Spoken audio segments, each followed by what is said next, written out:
Ya, memperkarakan pemilu. Mau tanya soal ini Pak Mahfud, Apalagi? Pak Jokowi kemarin ketemu dengan Pak Surya Paloh, ini gimana tanggapannya Pak Mahfud? Nggak tahu saya. Masa minta tanggapan ke saya? Minta tanggapan ke Pak Surya Paloh dong. Soal apa? Udah rekapitulasi di tingkat kecamatan. Oh ini nih, ZZH loh.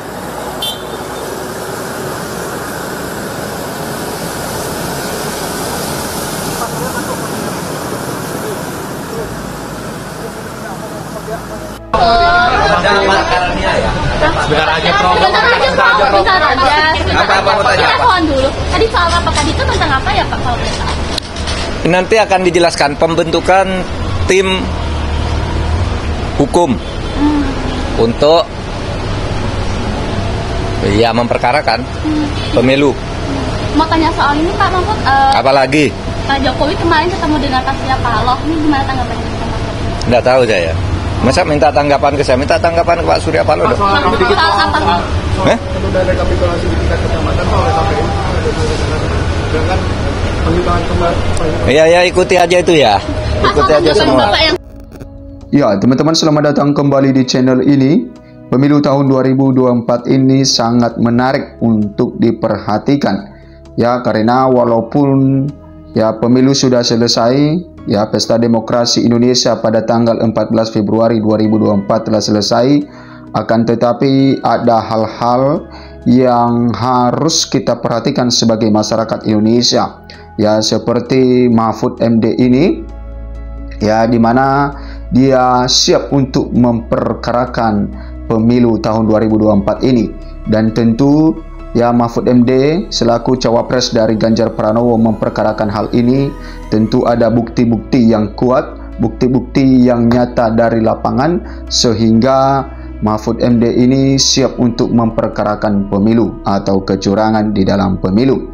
Nah, di beberapa grup-grup WhatsApp terdapat ada hal-hal yang janggal memang di dalam pemilihan presiden dan wakil presiden ini, dan sesuai dengan hasil sementara suara yang diperoleh oleh Prabowo Gibran di Pilpres tahun 2024 ini sangat tinggi sekali, di mana 50% lebih, dan karena 50% lebih mereka mendapatkan suara, maka dari suara atau hitungan sementara itu tentu mereka yang menang.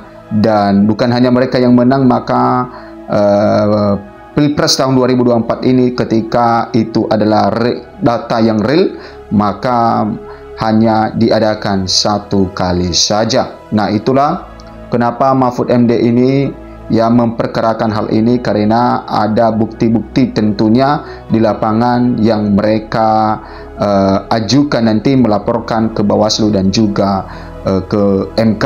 Oke, kita lihat bagaimana dengan tanggapan dari Mahfud MD ini. Ya, Ganjar Mahfud siap perkarakan kecurangan pemilu. Ya, TPN Ganjar Pranowo Mahfud MD membentuk tim hukum perlawanan kecurangan pemilu 2024. Mahfud MD menyebut pihaknya telah mengantongi sejumlah fakta kecurangan. Nah, ya TPN Ganjar Pranowo Mahfud MD ini membentuk satu tim untuk yang memperkarakan pemilu tahun 2024 ini, dan mereka sudah mengantongi sejumlah fakta kecurangan-kecurangan di dalam pemilu tahun 2024 ini. Nah, ditemui di markas pemenangan gedung HN Kebonsiri, ya, Jakarta Pusat, calon wakil presiden cawapres nomor urut 3 Mahfud MD menyebut pihaknya telah mengantongi sejumlah fakta kecurangan oleh tim paslon nomor urut 2 Prabowo Gibran. Nah, Mahfud menambahkan pihaknya telah membentuk tim hukum perlawanan kecurangan pemilu yang nantinya akan memperkarakan temuan kecurangan pemilu selama pelaksanaan Pilpres 2024. Yang melakukan pembentukan tim hukum untuk memperkarakan pemilu, kata cawapres nomor urut 3 Mahfud MD. Nah, teman-teman, sangat menarik sekali ya untuk kita perhatikan Pilpres tahun 2024 ini, ya, di mana paslon nomor urut 3 Ganjar Mahfud membentuk tim hukum untuk memperkarakan ya pemilu tahun 2024 ini, ya, karena menurut mereka ada hal-hal yang dilakukan atau hal-hal yang janggal atau pelanggaran-pelanggaran di dalam pemilu, sehingga mereka siap untuk memperkarakan hal itu. Dan silakan teman-teman berkomentar bagaimana pendapat Anda dengan hal itu. Ya, karena mana tahu juga teman-teman telah menemukan hal-hal yang janggal di dalam pemilu tahun 2024 ini. Nah, ini yang lagi heboh sekarang, di mana Surya Paloh selaku Ketua Umum Nasdem, ya kita tahu bahwa Ketua Umum Nasdem Surya Paloh ini yang mengusung Anies Baswedan untuk menjadi capres di tahun 2024 ini, akan tetapi dia bertemu dengan Presiden Joko Widodo, dan ini menjadi perhatian publik. Ya, apa alasan kenapa Surya Paloh bisa bertemu dengan Presiden Joko Widodo? Apakah nanti Surya Paloh masuk ke kabinet Prabowo Gibran atau tidak? Nah, ada 5 hal tentang pertemuan Jokowi dan juga Surya Paloh. Nah, Presiden Joko Widodo atau Jokowi bertemu dengan Ketua Umum Partai Nasdem Surya Paloh pada Ahad malam 18 Februari 2024. Pertemuan tertutup tersebut tidak diketahui merinci hal-hal yang dibicarakan. Ya, pertemuannya secara tertutup sehingga ya para media tidak mengetahui hal-hal yang dibicarakan pada saat itu.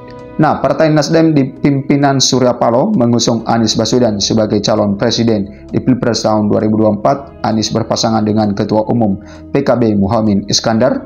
Adapun hasil hitung cepat, pasangan Anies Muhaimin berada di posisi kedua setelah pasangan Prabowo Gibran. Nah, Anies Muhaimin berdasar quick count memperoleh sekitar 25%. Pertemuan Jokowi dan Surya Paloh. Nah, satu jembatan politik. Ya, ini diduga sebagai jembatan politik. Saat ditanya mengenai pertemuannya dengan Surya Paloh pada Ahad malam 18 Februari 2024, Jokowi mengatakan ingin menjadi perantara semua pihak. Saya ingin sebetulnya hanya jadi jembatan, yang penting nanti partai.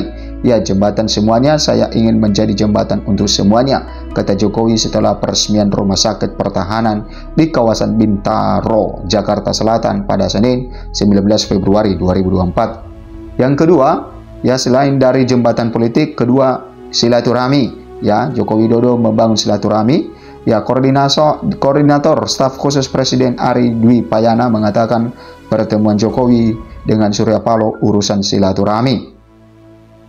Silaturahmi membicarakan agenda kebangsaan menghadapi berbagai tantangan global, ya termasuk hal-hal yang terkait dinamika politik dan pemilu, kata Ari saat dikonfirmasi pada Ahad malam 18 Februari 2024 apalagi untuk kebaikan bangsa dan negara. Yang ketiga, yaitu pertemuan setelah pemungutan suara.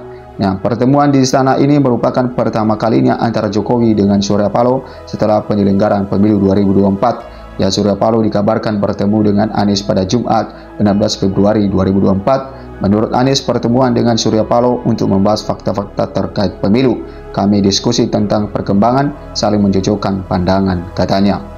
Ya, Surya Paloh mengatakan ada kemungkinan dalam waktu dekat akan berkomunikasi dengan Ketua Umum Partai Demokrasi Indonesia Perjuangan Megawati Soekarno Putri untuk membahas perkembangan pemilihan umum Presiden Wakil Presiden Pilpres 2024. Nah, 1 jam pertemuan Jokowi dengan Surya Paloh berlangsung selama 1 jam lebih. Wartawan yang berada di lokasi hanya bisa memantau gerbang akses VVIP tersebut dari jauh karena alasan protokoler istana. Sekitar 1 jam pukul 20.02, mobil sama terlihat keluar dari pagar istana. Kendaraan itu meninggalkan istana dan langsung menuju Jalan Medan Merdeka Barat. Nah, teman-teman, inilah ya fakta dari pertemuan antara Presiden Jokowi dengan Surya Paloh.